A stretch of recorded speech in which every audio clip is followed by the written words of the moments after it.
നല്ല ചളിയാന്നല്ലേ. ഇതാ ഇതെല്ലാം ശരിക്കിതാ നോക്കിയേ. ബാക്കി നമ്മൾ കുറച്ച് വെള്ളം വയ്ക്കാം. ഓക്കെ, പുതിയ വീഡിയോയിലേക്ക് എല്ലാവർക്കും സ്വാഗതം. ഇപ്പം ഇന്ന് പറയാൻ വെച്ചാൽ ഈ ഒരു ഒറ്റ സാധനം കാരണം നമ്മൾ ഒരുപാട് കറണ്ട് ചിലവാകുന്നുണ്ട്, കറണ്ട് ലീക്കാകുന്നുണ്ട് ഈ ഫ്രിഡ്ജിൽ ഒറ്റ സാധനം കാരണം. അതുപോലെ വല്ലാണ്ട് സ്മെല്ലും അടിക്കുന്നുണ്ട്. അപ്പോൾ ഏതിലാന്നുള്ളത് ആദ്യം ഒരു വീഡിയോ ഇട്ടിന്, അത് എത്ര കൊല്ലം കൂടെ മാറ്റുന്നതിനാണ് ഇട്ടിന്. പക്ഷേ എന്നാലും നമ്മൾ അറ്റ്ലീസ്റ്റ് മാസം ക്ലീൻ ആക്കുമ്പോൾ ഈ പറയുന്ന സാധനങ്ങൾ ഉപയോഗിച്ചിട്ട് അത് ക്ലീൻ ആക്കിയാൽ ഒരു പരിധി വരെ എന്നല്ല നമ്മൾ കറണ്ട് ലീക്ക് നല്ലോണം മാറി കിട്ടുകയും ചെയ്യും, സ്മെല്ല് ഉണ്ടായിരുന്നില്ല. അപ്പോൾ അത് എവിടെ ഉണ്ടാകുന്ന വെച്ചാൽ നമ്മളെ ഫ്രിഡ്ജിൻ്റെ ഈ കാണുന്ന ഈ വാഷറുണ്ട്. പല ഫ്രിഡ്ജിനും ഡിഫറെൻറ്റ് വാഷറാണ്. ചില നല്ല തടിച്ചിട്ടുണ്ടാവും, ചിലപ്പോൾ 4 സെറ്റ് 3 സെറ്റ് പലതിലും ഉണ്ടാവുന്നുണ്ട്. അപ്പോൾ ഈ കാണുന്ന ഇതിലാണ് ചളി നല്ലോണം കുടുങ്ങിയിരിക്കുന്നത്. അപ്പോൾ ഈ ചളി കൊടുക്കുമ്പോൾ വെച്ചാൽ സൈഡ് കുടുങ്ങിയിട്ട് ഇത് പൂട്ടുന്ന സമയത്ത് സൈഡിലേക്ക് കൂടി എയർ പോയിട്ട് നല്ലോണം തണുക്കാണ്ടാകുമ്പോൾ കയറ് നല്ല പോയി ചെയ്യും. അപ്പോൾ ഇതെല്ലാം വളരെ ഈസി ആയിട്ട് മാറ്റാൻ വേണ്ടിയിട്ടുള്ള ഒരു സിമ്പിളായിട്ട് ടിപ്സ് ഞാൻ കാണിച്ചു തരാം. ആ സംഭവങ്ങൾ ചെയ്ത് കഴിഞ്ഞാൽ പിന്നെ ഈ പറയുന്ന ചളിയും ഉണ്ടാവില്ല, സ്മെല്ലും ഉണ്ടാവില്ല, കറണ്ട് ലീക്കും ഉണ്ടാവില്ല.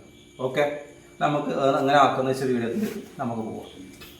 അപ്പോൾ അതിന് വേണ്ടതെന്ന് വെച്ചാൽ ഒരൊറ്റ മുറി ചേർന്നരങ്ങാം. ഓക്കെ, ജസ്റ്റ് ഇതേപോലെ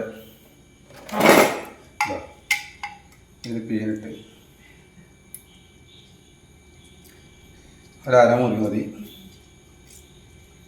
അതിനുശേഷം കുറച്ച് baking soda. Okay, baking soda ഇടുമ്പോൾ തന്നെ അതിൻ്റെ വർക്കിംഗ് കാണുന്നുണ്ട്.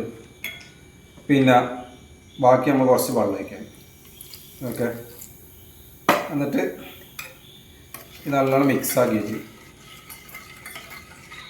കണ്ടില്ലേ, ബേക്കിംഗ് സോഡയും ചെറുനാരങ്ങ കുറച്ച് വെള്ളം ഒഴിച്ച് നല്ല മിക്സ് ആക്കി ഉണ്ടാക്കാൻ. ഇതേപോലത്തെ ഒരു തുണി എടുത്തിട്ട്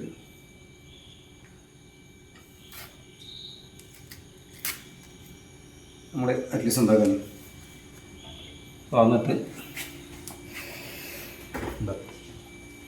നല്ലോണം ജസ്റ്റ് ഒന്ന് വേണം മുക്കുക. എന്നിട്ട് നമ്മൾ ഇതിൻ്റെ ഇതെല്ലാം ജസ്റ്റ് ഒന്ന് ഇതാക്കിയിട്ട് ഇത് നല്ല വൃത്തിക്ക് തുളച്ചെടുത്താൽ മതി. നല്ലതാണ്, നല്ല നീറ്റായി കിട്ടുകയും ചെയ്യും. കാണുന്നില്ലേ, അതിൽ വന്ന ചളിയാണ്. അപ്പോൾ നമ്മളിപ്പോൾ ഓൾറെഡി 1.5 ആഴ്ച വൃത്തിയാക്കിനി, എന്നിട്ട് ഈ ചളി വരുന്നുണ്ടെങ്കിൽ നമ്മൾ ആഴ്ചക്ക് ഫ്രിഡ്ജ് വ്യത്യാസമായിട്ട് പരമാവധി ആക്കിയാൽ നമ്മൾ കറണ്ടിൽ നിന്നും സ്മെല്ലിൽ നിന്നും എല്ലാം ഇത് മാറ്റം വരും. എന്നിട്ട് ഇതാ നോക്കുക, ഇതാ ഇത് കണ്ട, ഇവിടെ ചളിയിൽ നോക്കിയതാ, ശരിക്കും നോക്കി കണ്ട, ചളിയെല്ലാം കണ്ട, ഇതെല്ലാം ഈ ശരിക്കും ഇതാ ഇതിനൊക്കെ കൊണ്ട് ഇതാ ഈ കറുപ്പ് ഇതെല്ലാം പോയി കാണുന്നില്ല.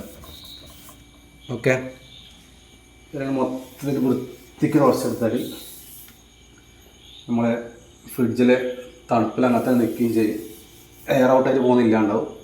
അതുപോലെ ഫുൾ ചളി നല്ലോണം മാറിക്കിട്ടും. നമ്മൾ ഫ്രിഡ്ജ് വൃത്തിയായ സമയത്തല്ലോ അറ്റ്ലീസ്റ്റ് ഇത് വൃത്തിയായി ചെയ്തിരിക്കണം. ഒരുപാട് ഇവിടെ ഒരുപാട് കറണ്ട് ഇത് കാണിച്ചു കൊടുത്താൽ കാണുന്നില്ല, ഇതെല്ലാം ചളിയാകുന്നില്ലേ. ഇതെല്ലാം ശരിക്കും നോക്കിയേ, ഇതെല്ലാം ശരിക്കും കാണില്ല, അത്രയും ചളികൾ ഈ സാധനം പിടിക്കുക. നല്ല വൃത്തിക്ക് ദോഷം എടുക്കുക. നല്ല കണ്ടീഷൻ ചെയ്ത് തരാൽ അറ്റ്ലീസ്റ്റ് നിങ്ങൾ എൻ്റെ അഭിപ്രായത്തിൽ ഒരു 10-20 ദിവസം ചെയ്യാൻ നോക്കുക. ഒരുപാട് കറണ്ടിലാകുന്നുണ്ടാവും. ഈ ചളിയെ കൊണ്ട് സ്മെല്ലെല്ലാം മാറി കിട്ടും.